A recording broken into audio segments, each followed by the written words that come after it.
ठीक है, basically array में आप सेम डेटा टाइप यूज करेंगे and element can be access using the same identifier. और इसकी कंडीशन ये है कि डेटा टाइप सेम होनी चाहिए। Data type means for example अगर नाम है तो सिर्फ सारे नाम होंगे, अगर मार्क्स हैं तो सबके मार्क्स होंगे एंड सो ऑन। सो अब इसको आप एक आइडेंटिफायर नेम बिल्कुल वैसे ही देते हैं जैसे हम एक वेरिएबल को देते हैं, वैसे ही हम एरे का नाम भी रखेंगे। और position of each element in array is defined by the using arrays index. अच्छा, यही आपने अभी ज्वाइन किया, अभी जरा देख लीजिएगा, ज्यादा नहीं किया हमने।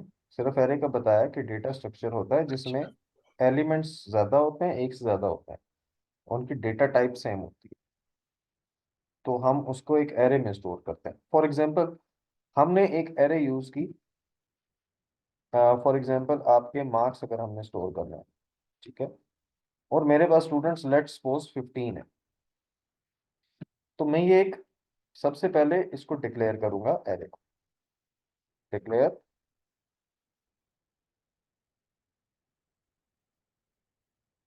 मार्क 15, और उसके बाद में उसकी डेटा टाइप बता, फॉर एग्जांपल इंटीजर। तो ना, what does it mean, it means कि मेरे पास बेसिकली एक टेबल बन जाएगा। इसको मैं पहले थोड़ा बेटा छोटा कर लेते हैं तो आपको समझ आ जाए। लेट्स सपोज 5 मैंने इसका साइज रखा है। नाउ इट मीन्स ये मेरे पास एक एरे बन जाए।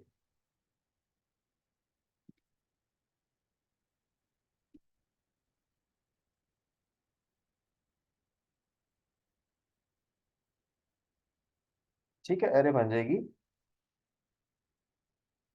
जिसमें बेसिकली ये होगा एरे का इंडेक्स, और यहाँ पे आएंगी उसकी वैल्यूज। ठीक है, इंडेक्स मीन्स, अच्छा इसमें ये 6 वैल्यूज आएंगी हमारे पास। पहला इंडेक्स होगा मार्क्स 0, और उसकी वैल्यू होगी कोई भी, फॉर एग्जाम्पल किसी के 73 मार्क्स आ गए। सिमिलरली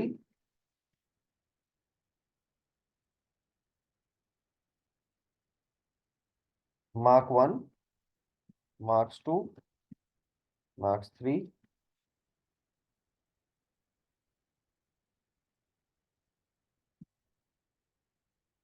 सर ये क्वेश्चन है या ये आंसर है? ये बेटा, ये मैं अभी, मैं सिर्फ ये कुछ भी नहीं है, ये मैं सिर्फ बता रहा हूँ एरे होती क्या है। ठीक है, एरे में कुछ टर्म्स यूज हुई हुई है, इंडेक्स है, ठीक है, ये आइडेंटिफायर नेम है, ये सारी चीजें मैं ये अभी सिर्फ आपको ये एक्सप्लेन कर रहा हूँ कि क्या होती है। हम्म। ये कुछ भी नहीं, ये सिर्फ मैं बता रहा हूँ एरे होती क्या है। एरे होती है जब आपके पास नंबर ऑफ वैल्यू ज्यादा हो, आपने ज्यादा वैल्यू स्टोर कर दी, तो आपने और सबको स्टोर रखना होता है, वेरिएबल यूज नहीं कर सकते वहां पे। फॉर एग्जांपल मैंने अगर आप सिर्फ अपने स्टूडेंट्स के मार्क्स ही अगर स्टोर करने हो तो 8-10 स्टूडेंट्स तो मेरे होते हैं, तो उसमें फिर मैंने सबके मार्क्स के लिए अलग अलग वेरिएबल यूज नहीं कर सकता, क्योंकि मैंने बाद में उनका टोटल भी निकालना है, मैंने उनकी एवरेज भी निकालनी है, मैंने अपने रिजल्ट की परसेंटेज निकालनी है, तो मुझे सबकी वैल्यू स्टोर करनी पड़ती है। तो उसके लिए फिर हम एरे यूज करते हैं। ठीक है, एरे में होता यह है कि आप एक जब ये डिक्लेयर करोगे तो रैम के अंदर आपकी ये 6 मेमोरी लोकेशन रिजर्व हो जाएंगी। 6 क्यों, क्योंकि ये 5 मैंने रखा था। 6 इसलिए क्योंकि 0 से स्टार्ट होता है, तो 0 to 5 आपके पास टोटल 6 वैल्यूज बन। ठीक है, और यहाँ पे फिर जब आप वैल्यू एंटर करोगे तो वो यहाँ पे आपकी स्टोर होती जाएगी। फॉर एग्जाम्पल 73 आ गया, मैंने यहाँ पे 56 कुछ कोई वट एवर जो भी मार्क्स हैं मेरे, वो यहाँ पे इसमें आ गए। ठीक है, तो that's how we use an array. Array में होता यह है कि हमारे पास सेम डेटा टाइप की काफी सारी वैल्यूज होती हैं, और उसको फिर हम स्टोर करते रहते हैं। ठीक है, अगर ये काम मैं अगर वेरिएबल से करता तो मेरे लिए बहुत मुश्किल होती। मुझे पहले एक स्टूडेंट के लिए अलग variable, for example mark 1 is equal to 73, mark 2 this, mark 3 this, ऐसे करके मुझे 6 वेरिएबल यूज करने पड़ते हैं। और जब नंबर ऑफ स्टूडेंट्स ज्यादा होते हैं तो फिर हमें ज्यादा प्रॉब्लम होती है। बेटा एरे की समझ आई, एरे होती क्या है? जी। इसमें कुछ ये जो टर्म्स यूज हुई है, इंडेक्स, ये इंडेक्स है, ये जो 0 1 2 3 लिखा हुआ है, ये इंडेक्स है इसका। ठीक है, मैं इसको मैं बोल्ड और हाईलाइट कर रहा हूँ। ठीक है, दीज आर द इंडेक्स।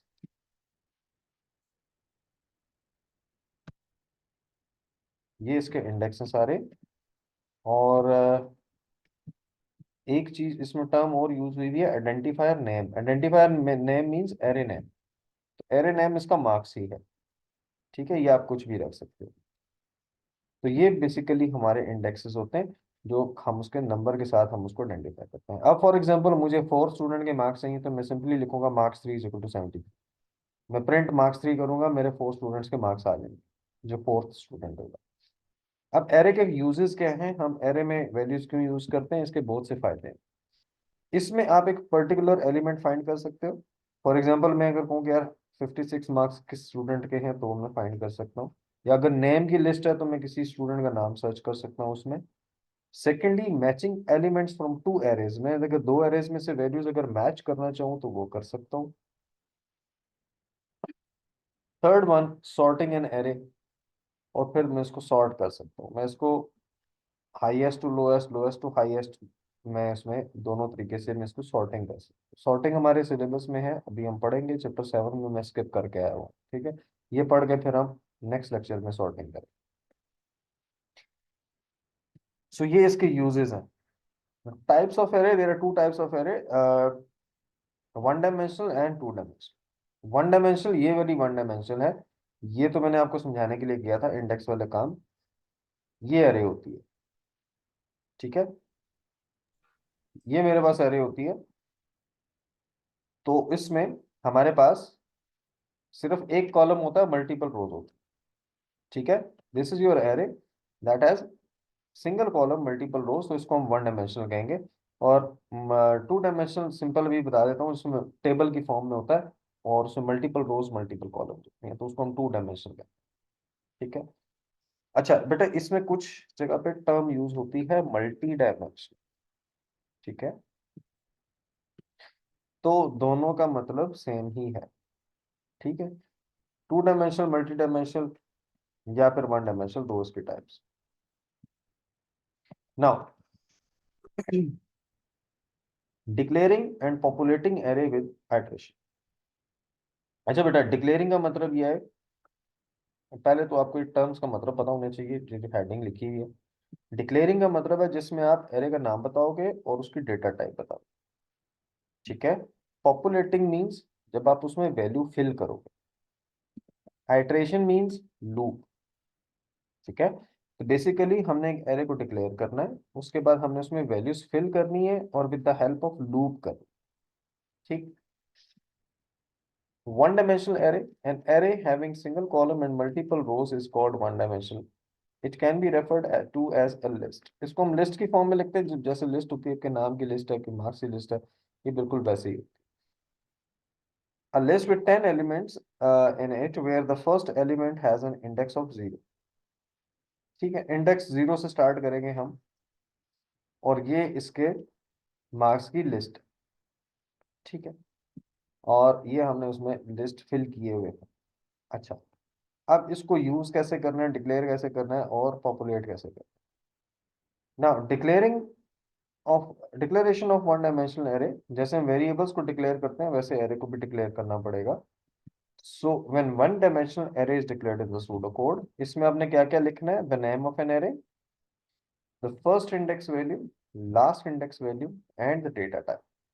ठीक है, तो इसमें आप फॉर एग्जांपल, ये है आपका नेम। ठीक है,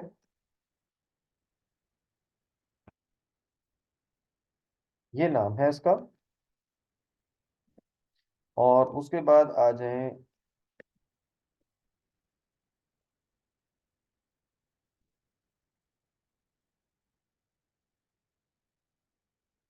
this is basically first index value, जो कि 0 है।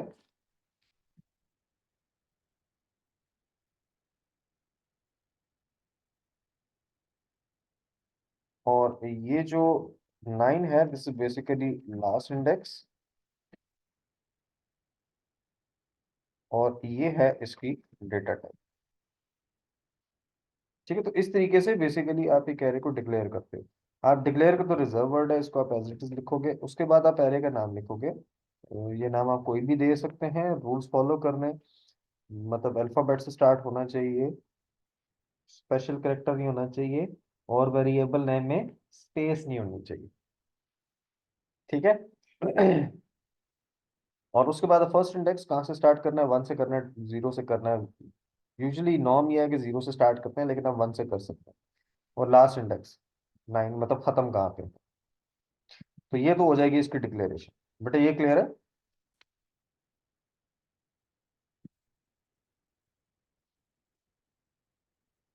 बेटा डिक्लेरेशन क्लियर है अरे की? जी।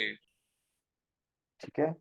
उसके बाद हमने इसको वैल्यूज असाइन करनी है। अच्छा, डिक्लेरेशन का मतलब ये है, जैसे ही मैं ये डिक्लेयर करूंगा, जैसे मेरी डिक्लेरेशन कंप्लीट होगी, तो एक रैम के अंदर मेरी मेमोरी रिजर्व हो जाएगी। ठीक है। 1 2 3 4 5 6 7 8 9, जितने भी हैं इसमें, कितने हैं, चलो बात। ये रैम के अंदर मेमोरी लोकेशन रिजर्व हो जाएगी, इसमें डेटा कोई नहीं पड़ा होगा।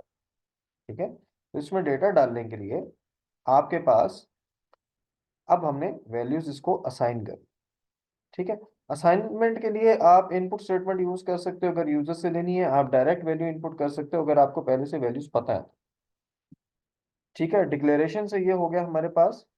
अब हमने इसको पॉपुलेट करना है। ठीक है। Assigning values to an array, each position array can be populated in an array by defining the value at each index position. For example, my list 4 is equal to 27. अच्छा, अब now in this case अगर मैं ये वाली example लेता हूँ,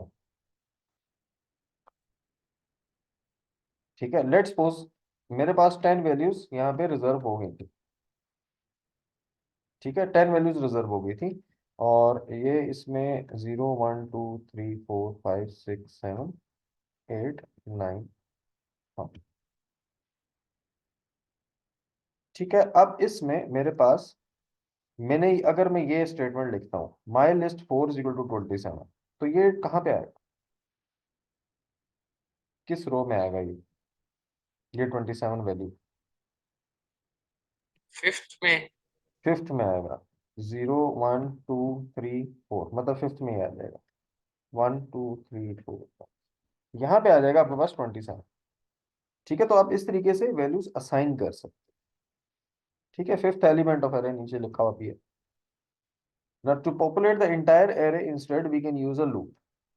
ठीक है, आप लूप भी यूज कर सकते हो। फॉर एग्जांपल आपने ये अगर 10 वैल्यूज इंटर करनी है, तो आप एक लूप लगा दो for counter equal to 0 to 9। उसके बाद output enter next value, user को मैसेज दो कि एंटर वैल्यू दो, और यूजर जो भी वैल्यू इंटर करेगा, वो इनपुट, एरे का नाम, और फिर ये इस वेरिएबल का नाम जो यहाँ पे यूज किया हुआ, ये दोनों सेम है। ठीक है, तो पहले काउंटर की वैल्यू 0 होगी, यूजर जो भी वैल्यू इंटर करेगा माइनस 0 में, मतलब पहले एलिमेंट में आपकी वैल्यू स्टोर हो जाएगी। फिर काउंटर की वैल्यू जैसे जैसे बढ़ती जाएगी, तो वो एरे आपकी फिल होती जाएगी। तो यहाँ पे user for example first value 27 enter कर रहा है, काउंटर की वैल्यू 0 है, तो काउंटर 0 में आपकी पहली वैल्यू जाएगी। तो ये इस सीक्वेंस से वैल्यूज एंटर होंगी। मैं यही वाली वैल्यूज जो नीचे इसमें लिखी है वो करने लगा हूँ। पहली वैल्यू 27 आ गई, सेकेंड वैल्यू विल बी 19, 36, 42, 16, 89, 21, 16, 55, 72। बेटा ये क्लियर है? फॉर लूप मेरे ख्याल में आप लोगों को क्लियर था, मैंने इसलिए इसमें वो एक एक स्टेप नहीं बताया।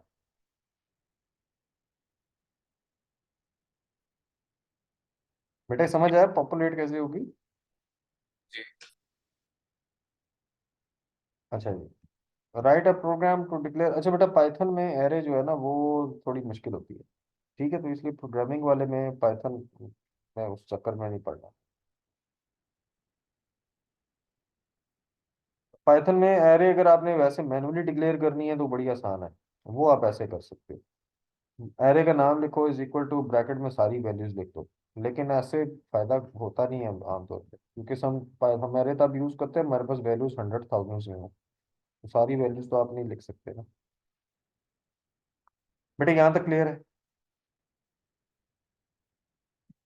अब एक जरा इसका हम सूडो कोड लिखते हैं पूरा। ठीक है, पूरा सूडो कोड लिखते हैं जिसमें हम एरे को डिक्लेयर भी करेंगे, हम उसको पॉपुलेट भी करेंगे और हम उसको प्रिंट भी करेंगे। ठीक है, हम उसको यूजिंग फॉर लूप, इसको मैं चेंज करने लगा हूँ स्टेटमेंट को।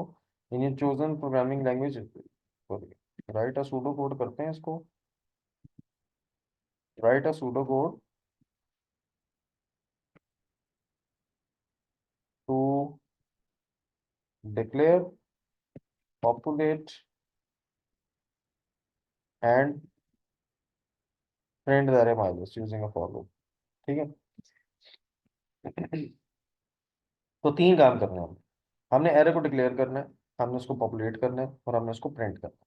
ठीक है, अच्छा बेटा ये अगर आपको समझ आ गया ना तो आपको एरे की काफी सारी चीजें समझ आ जाएगी, क्योंकि टू डायमेंशनल एरे का क्वेश्चन बहुत रेयर है कि ये हमें उसमें दें, ज्यादातर वन डायमेंशनल ही आती है। और इसलिए ये अगर आपको समझ आ गया, और इसमें ये तीन चीजें ही हैं। ठीक है, बाकी वो सम शम वो सारा कुछ हम देख लेंगे।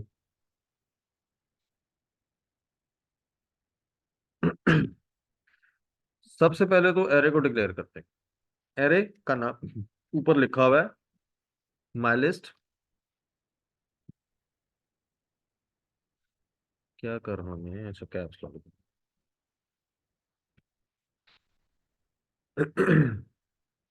और इसकी डेटा टाइप होगी इंटीजर। ठीक है, ये होगी एरे डिक्लेरेशन। मैं साथ साथ लिखने लगा हूँ, और सॉरी इसका साइज भी लिखना है आपने 9। ठीक है, इसके आगे कमेंट्स लिखने हैं बेटा। डिक्लेरेशन ऑफ एरे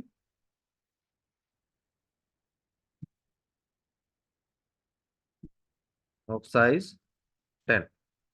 ठीक है, या हैविंग 10 एलिमेंट्स, आप ऐसे कर दो, having 10 elements. This is called declaration. अब हमने फिलिंग ऑफ एरे करनी है, एरे को फिल करना है। अच्छा, तो उसके लिए ये मैं कमेंट्स लिखने लगा हूं पहले।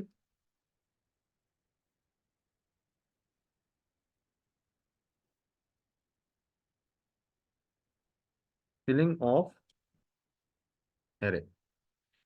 अच्छा बेटा, कमेंट्स हम यूजुअली इस तरीके से लिखते हैं ताकि वो देखने वाले को समझ भी आए कि ये कमेंटिंग हो रही है। ठीक है, डबल स्लैश यूज करते हैं पाइथन में, या आप अगर सिंगल लाइन है तो मल्टीपल लाइंस के लिए स्लैश और स्टैरिक यूज होता है, लेकिन हम सिंगल लाइन से ऊपर नहीं जाते। ठीक है, एक ही लाइन पे हम कमेंट लिख के खत्म करते हैं। तो ये होगी आपकी फिलिंग ऑफ एरे का कमेंट। अब हमने इसको फिल करना है। फिल वैसे ही करेंगे जैसे अभी हमने ऊपर प्रोग्राम में देखा था, स्टेटमेंट में देखा था। फॉर लूप से करते हैं। For count is equal to 0 to 9। अच्छा बेटा, एक चीज याद रखिएगा, ये फॉर लूप का जो वेरिएबल होता है ना, उसको डिक्लेयर करने की जरूरत नहीं होती। फॉर लूप का जो वेरिएबल है, काउंट मैंने कहीं पे भी डिक्लेयर नहीं किया होगा किसी भी सूडो कोड में, इसको डिक्लेयर करने की जरूरत नहीं होती, क्योंकि फॉर लूप में जो भी वेरिएबल होता है वो अंडरस्टूड होता है कि उसकी डेटा टाइप इंटीजर होगी। ठीक है, तो इसे मैंने कहीं पे भी डिक्लेयर नहीं किया, और आपको भी करने की जरूरत नहीं है। Count is equal to 0 to 9। उसके बाद हम यूजर से वैल्यू लेंगे, इनपुट। इनपुट और मैसेज दे देंगे, इंटर नंबर।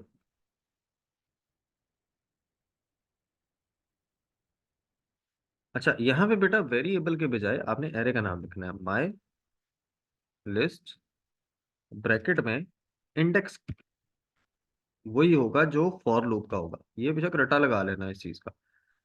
एरे का नाम वो लिखना है जो डिक्लेयर किया था, ब्रैकेट में वेरिएबल वो लिखना है जो कि फॉर के साथ है। तो आपकी ये फिलिंग ऑटोमेटिकली हो जाती है।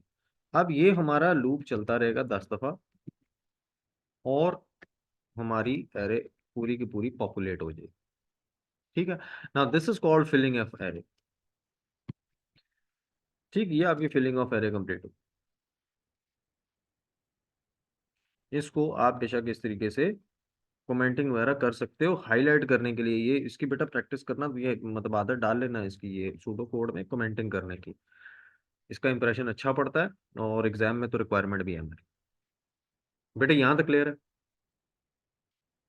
जी सर। आगे आ गया printing of array. Printing of array के लिए आपने बेसिकली कुछ खास नहीं करना इसमें, आपने सिर्फ एक स्टेटमेंट चेंज करनी है। ठीक है, ये तो कमेंट्स हैं। इनपुट की जगह आप प्रिंट लिख दो, तो बारी बारी वो सारी की सारी जितनी भी आपकी 10 की 10 जो हमारे लिस्ट आइटम्स हैं वो उनको प्रिंट कर देगा। तो फिलिंग एन एरे, ये फिलिंग एन एरे है, ठीक है, और ये नीचे प्रिंट एरे होगी और ऊपर डिक्लेरेशन होगी। ठीक, तो ये बेसिकली हमारा सारा का सारा सूडो कोड है। तो एरे को फिल कैसे करते हैं, एरे को प्रिंट कैसे करते हैं, एरे को डिक्लेयर कैसे करते हैं, ये 3 चीजें हमारे आज के टॉपिक की थी। बेटा ये क्लियर है? जी।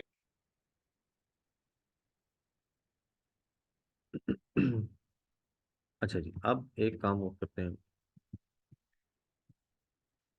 क्या किए।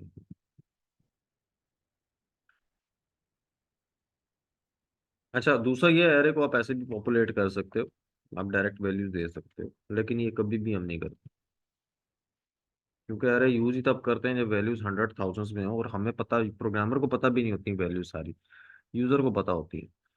तो इसलिए हम प्रोग्रामिंग में उसकी वैल्यूज नहीं दे सकते।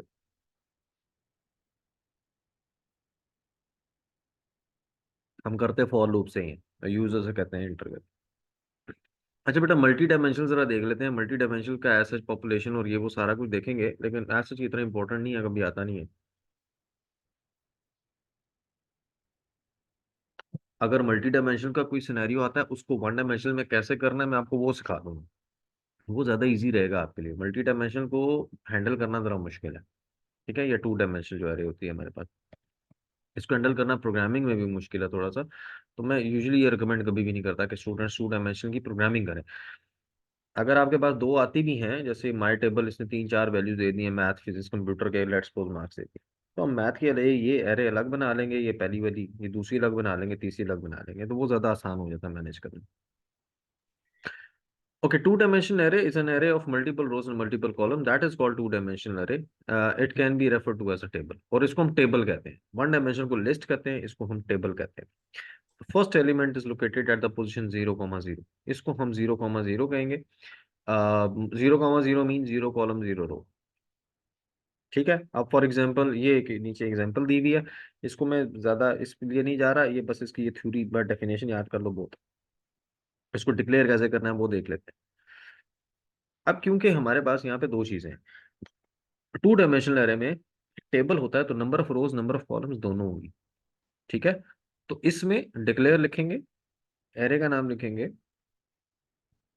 ठीक है, उसके बाद एरे 0:9। 0:9 मीन्स 0 से स्टार्ट, ये नंबर ऑफ रोज के लिए कि 0 से स्टार्ट हो रही है 9 पे एंड हो रही है। एंड देन 0:2 मीन्स कि आपके number of columns. Now it means you have 10 rows and 3 columns. ठीक है, क्योंकि 0 से स्टार्ट हो रहा है, 10 रोज एंड 3 कॉलम्स, ये एक एरे आपकी इंटीजर डेटा टाइप की डिक्लेयर हो जाएगी और वो इस तरीके से आपका एक टेबल बन जाएगा। ठीक है, ऐसे टेबल बन जाएगा, वैल्यूज नहीं होंगी, वैल्यूज हम बाद में खुद से फिल करेंगे, लेकिन ये है कि आपका एक टेबल उसमें बन जाए। ठीक है, पॉपुलेट कैसे करना है, वैल्यूज कैसे असाइन करनी है, वो एक तरीका ये। ठीक है, डायरेक्ट ऐसे कर सकते हैं। ठीक, कि आप 3 3 कॉलम की वैल्यूज, आप पहली रो की वैल्यूज लिखें, फिर दूसरी की लिखें, फिर तीसरी की लिखें एंड सो ऑन। और दूसरा काम, प्रोग्रामर है क्योंकि हम अपने सर पे ज्यादा टेंशन लेते नहीं, हम डालते हैं सारा कुछ यूजर पे। तो यूजर के लिए फिर आप ये एरे लगाओ कि ये वैल्यू यूज प्रोग्राम चलाए, यूजर खुद ही वैल्यू एंटर करता है। ठीक है, इसमें आ, बेटा ये इसका बेशक रटा लगा, ठीक है, इसको मैं थोड़ा सिंपल कर रहा हूँ।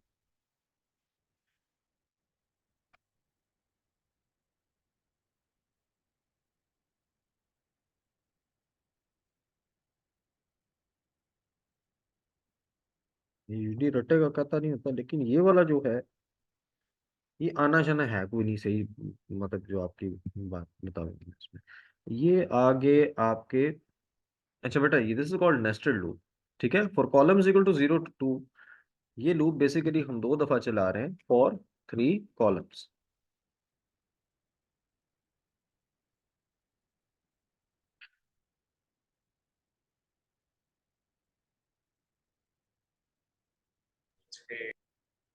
ठीक है, ये 3 कॉलम्स के लिए हो गया। ये है आपका फॉर 10 रोज। अब ये वाला loop, this is called inner loop, ये इनर लूप है। ठीक है, ये इनर लूप है। अब आपका for column is equal to 0, column की वैल्यू 0 होगी और 0 ही रहेगी, ये लूप 10 दफा बीच में चलेगा, मतलब आपका पहला का पूरा कॉलम फिल हो जाए। ठीक है, इसको मैं नेक्स्ट प्रोग्राम में करूंगा, इसके मैं कोशिश करूंगा एक पावर पॉइंट प्रेजेंटेशन बना दूं ताकि आपको इजीली समझ आ जाए।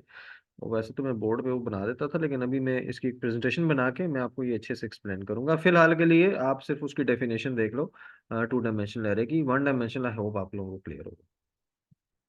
ठीक है, ठीक है सर, खत्म करें अभी। अब भी खत्म करते हैं जी, ये एरेस का टॉपिक हमारा कंप्लीट हो गया। अब एरे के से रिलेटेड हमने क्वेश्चंस करने हैं, वो हम इंशाल्लाह नेक्स्ट लेसन में ठीक है करेंगे। सर। चैप्टर 7 के जो टॉपिक रह गए हैं वो भी करने हैं। ठीक है, ठीक है। ठीक है बेटा, अल्लाह।